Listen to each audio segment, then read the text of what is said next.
नागालँडमध्ये NDPP अर्थात nationalist democratic progressive party आणि भारतीय जनता पार्टी यांची युती झाली आणि सत्ताही आली। मात्र या सरकारमुळे इकडे महाराष्ट्रात महाविकास आघाडीला हादरा बसलाय।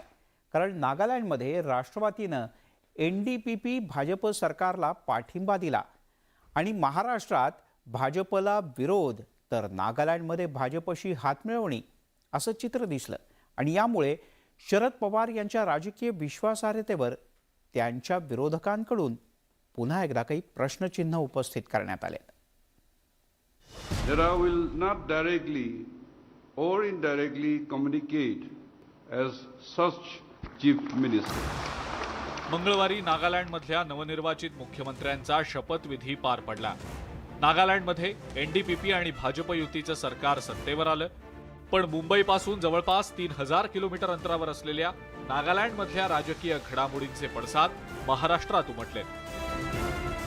कारण नागालँडमध्ये शरद पवारांच्या राष्ट्रवादी काँग्रेसनं NDPP भाजप युतीच्या सरकारला बिनशर्त पाठिंबा जाहीर केलाय। आमचं जे अंडरस्टँडिंग आहे ते युतीच्या मुख्यमंत्री यांच्याबरोबर आहे आणि त्या राज्याचं एकंदर चित्र बघितल्याच्या नंतर तिथं एक प्रकारचं स्थैर्य यायला आमची मदत तिथल्या मुख्यमंत्र्याला होत असेल तर ती करा, हा आमचा कॉन्फिडन्स आहे, त्याच्यात दिलचस्पी नाही। पवारांच्या या राजकीय खेळीमुळे राज्यातल्या सत्ताधाऱ्यांच्या हाती आयताच मुद्दा लागलाय। शिवसेनेचे मंत्री आणि नेत्यांनी विधिमंडळात या मुद्द्यावरून राष्ट्रवादी काँग्रेसला घेरण्याचा प्रयत्न केला। जसं तुम्ही दररोज येऊन खोके खोके करता, आम्ही मुख्यमंत्र्यांना पाठिंबा दिला, म्हणजे सरकारला नाही मुख्यमंत्र्यांना पाठिंबा दिला। अरे मग हे कुठलं तत्वज्ञान? सोयीचं तेवढं घ्यायचं, आपलं ठेवायचं झाकून, दुसऱ्याचं बघायचं वाकून, असं कसं चालेल? इकडे सत्ताधाऱ्यांच्या प्रश्नांना उत्तर देताना राष्ट्रवादी काँग्रेसच्या नेत्यांना बरीच तारेवरची कसरत करावी लागली।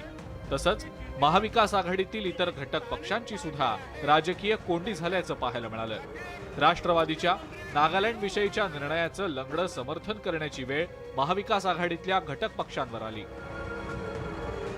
ईशान्येची राज्य, तिथली राजकीय परिस्थिती वेगळी आहे, तिथं सगळे मिळून सर्व पक्षीय सरकार त्या ठिकाणी स्थापन करतात, अशी पाठीमागची परंपरा आहे आणि भारतातला तो भाग भारतातच राहण्याच्या करता काही वेगळा भारतीय म्हणून निर्णय त्याच्यामध्ये घेतलेला आहे, त्याची चर्चा इथं करून कारण नसताना त्याच्यामध्ये गैरसमज करण्याचं काहीच कारण नाही। नागालँडची भौगोलिक आणि सुरक्षाविषयक परिस्थिती काश्मीरपेक्षाही अत्यंत गंभीर असते अनेकदा, आणि तिकडला जो मुख्य पक्ष आहे तो वेगळा आहे, त्यांचं सरकार आहे, सरकार भाजपचं नाही, भाजपा त्यांच्या सरकारमध्ये सामील झालाय। तर दुसरीकडे काँग्रेसनं या प्रकरणी कानावर हात ठेवलेत। उनकी पार्टी है, उनने क्या डिसीजन लेना उनका अधिकार है, इसलिए कांग्रेस ने इस पे बहुत ज्यादा प्रतिक्रिया देना हमारा कोई काम है। उनकी रणनीति क्या है, उनका क्या सोच है, वो उनका इश्यू। नागालँडमधील राजकीय बलाबल पाहिल्यास NDPP आणि भाजप युतीला बहुमतासाठी इतर कोणत्याही पक्षाची गरज नव्हती। तसंच NDPP आणि भाजप पाठोपाठ राष्ट्रवादी काँग्रेसनं सर्वाधिक 7 जागा पटकावल्यात। त्यामुळे विरोधी पक्ष म्हणून राष्ट्रवादी काँग्रेसकडे पाहिलं जात होतं, पण निवडणूक निकालानंतर वेगळं चित्र पाहायला मिळालं। राष्ट्रवादी काँग्रेसनं NDPP आणि भाजपला पाठिंबा जाहीर करत राजकीय धक्का दिला। त्यामुळे राष्ट्रवादी काँग्रेसच्या या भूमिकेविषयी राजकीय वर्तुळात चर्चा सुरू झाली आहे। कदाचित ते फोडाफोडीचं राजकारण होऊ शकतं, त्यापेक्षा आपणच मुख्यमंत्र्यांना पाठिंबा दिला तर आपलं पक्ष एकत्र राहील, विधिमंडळ पक्ष एक राहील। दुसरी गोष्ट, मुख्यमंत्री तांत्रिकदृष्ट्या भाजपचा नसल्यामुळं तसं काही धर्मसंकट त्यांच्यावरती येत नाही आणि कुठलाही पक्ष पहिल्यांदा काय करतो की आपली जी पार्टी आहे असेंब्लीमधली किंवा लेजिस्लेचर पार्टी ती एकसंध ठेवण्याचा प्रयत्न करतो। मला वाटतं पवारांनी त्या भूमिकेतून ही एक लाईन घेतली असावी। नागालँडमध्ये राष्ट्रवादी काँग्रेसचा भाजपला नव्हे तर मुख्यमंत्री नेफ्यू रियो यांना पाठिंबा असल्याचा अजब युक्तिवाद राष्ट्रवादी काँग्रेसकडून केला जात आहे। ते मुख्यमंत्री भाजपचे नाही आणि त्यांनी सगळ्यांशी कॉन्टॅक्ट केल्याच्या नंतर आमच्या पक्षाचे 7 लोक जे आहेत आमच्या 7 जणांनी हे सांगितलं की आम्ही भाजपवर जाणार नाही. मात्र इथं ऐक्याच्या दृष्टीने काहीतरी पावलं टाकली जात असतात मुख्यमंत्र्यांच्याकडून तर आम्ही निगेटिव्ह लाईन घेणार नाही, डिस्ट्रक्टिव्ह लाईन घेणार नाही आणि त्याच्यासाठी आमचं सहकार्य असेल. यापेक्षा दुसरं काही त्याच्यामध्ये नाही. नागालँडमध्ये मुख्यमंत्र्यांना पाठिंबा मात्र भाजपला नाही अशी भूमिका शरद पवारांनी घेतली आहे. मात्र त्यांची ही भूमिका गोंधळात टाकणारी आहे. मुख्यमंत्री आणि त्या सरकारमधलं जे मंत्री आहे ते म्हणून सरकार आहे आणि ही कलेक्टिव्ह एक रिस्पॉन्सिबिलिटी असते. त्यामुळे त्याच्यामधले जे भाजपचे म्हणून जे निर्णय होतील तर त्याची सुद्धा जबाबदारी ही शेवटी मुख्यमंत्र्यांचीच असते आणि तुम्ही मुख्यमंत्र्यांना पाठिंबा दिलात तरी सुद्धा शेवटी भाजपच्या मंत्र्यांनी त्या सरकारमध्ये जे निर्णय घेतले जातील भविष्यात त्याला सुद्धा एक प्रकारे एनसीपीला पाठिंबाच द्यावा लागेल किंवा दिल्यासारखंच आहे. नागालँडमध्ये भाजप सरकारला पाठिंबा दिल्यामुळं इकडे महाराष्ट्रात राष्ट्रवादी काँग्रेस काहीशी बॅकफूटवर गेल्याचं पाहायला मिळतंय. कारण महाराष्ट्रात राष्ट्रवादी काँग्रेस आणि भाजपात विस्तव जात नाही. मात्र तिकडे नागालँडमध्ये राष्ट्रवादीनं भाजपशी घरोबा केलाय. त्यामुळे भविष्यात महाविकास आघाडीत बिघाडी तर होणार नाही ना अशी चर्चा राजकीय वर्तुळात सुरू झाली आहे. अनेकांच्या मनात संशय निर्माण झाला असेल, संभ्रम निर्माण झाला असेल, परंतु महाराष्ट्रामध्ये सध्या टार्गेट जे आहे ते भारतीय जनता पक्षाचं टार्गेट आहे महाविकास आघाडी. त्यांच्यासाठी येणारी जे निवडणुका आहेत त्या सत्तेसाठी नाही आहेत तर त्यांच्या अस्तित्वाची लढाई आहे. त्यामुळं ह्या तिन्ही आघाडीतील कुठलाही पक्ष बाहेर जाणं याचा अर्थ तुम्ही भाजपाला प्रत्यक्ष अप्रत्यक्ष मदत केल्यासारखं होतं. नागालँडविषयी शरद पवारांची राजकीय भूमिका बुचकळ्यात टाकणारी आहे. कारण महाराष्ट्रात भाजपला विरोध तर नागालँडमध्ये राष्ट्रवादी आणि भाजप साथ असल्याचं चित्र आहे. महाविकास आघाडी सत्तेतून बाहेर पडल्यानंतर सर्व राजकीय समीकरणांना मोकळीक आहे.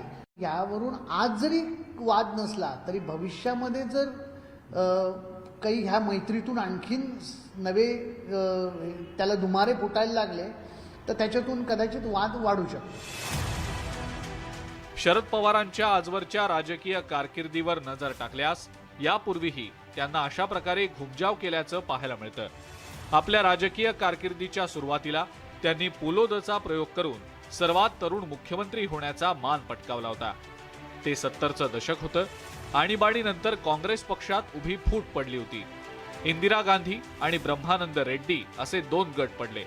यशवंतराव चव्हाण हे रेड्डी काँग्रेसमध्ये असल्यामुळे शरद पवारही त्यांच्या सोबत गेले. खरं तर त्यावेळेला महाराष्ट्रात काँग्रेसमध्ये पहिल्यांदाच फूट पडली होती. दरम्यान 1978 मध्ये झालेल्या विधानसभा निवडणुकीत दोन्ही काँग्रेसनं स्वतंत्रपणे निवडणूक लढवली. पण आणीबाणीचा फटका दोन्ही काँग्रेसना बसला. त्यामुळे राज्यात त्रिशंकू परिस्थिती निर्माण झाली. मात्र जनता पक्षाला रोखण्यासाठी इंदिरा काँग्रेस आणि रेड्डी काँग्रेसनं एकत्र येत राज्यात सत्ता स्थापन केली. वसंतदादा पाटलांच्या गळ्यात मुख्यमंत्री पदाची माळ पडली. मात्र अवघ्या 4.5 महिन्यात त्यांचं सरकार कोसळलं. शरद पवारांसोबत 40 आमदारांनी बंडखोरी केली होती. त्यानंतर शरद पवारांनी समाजवादी काँग्रेसची स्थापना करत सत्तेची जुळवाजुळव केली. जनता पक्ष, शेकाप आणि कम्युनिस्ट पक्षांच्या पाठिंब्यावर राज्यात पुलोद सरकारची स्थापना केली.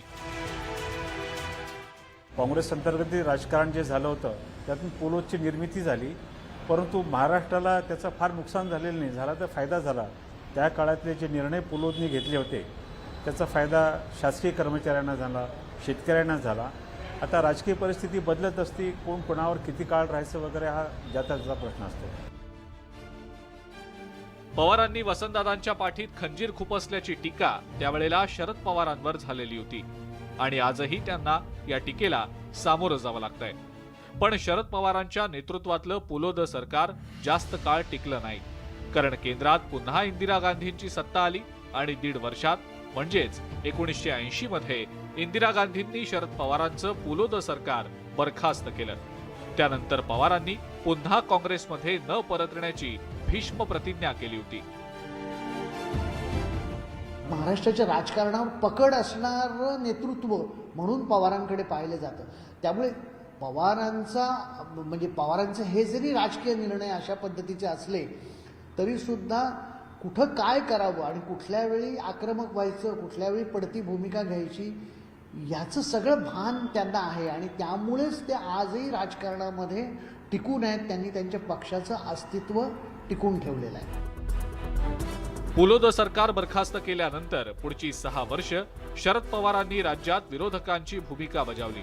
पण 1987 मध्ये त्यांनी आपल्या राजकारणाची दिशा बदलली. काँग्रेसमध्ये न परतण्याची प्रतिज्ञा बाजूला ठेवत त्यांनी राजीव गांधींच्या नेतृत्वाखाली पुन्हा एकदा काँग्रेस आय मध्ये प्रवेश केला. Bureau report, news 18 Lokmat.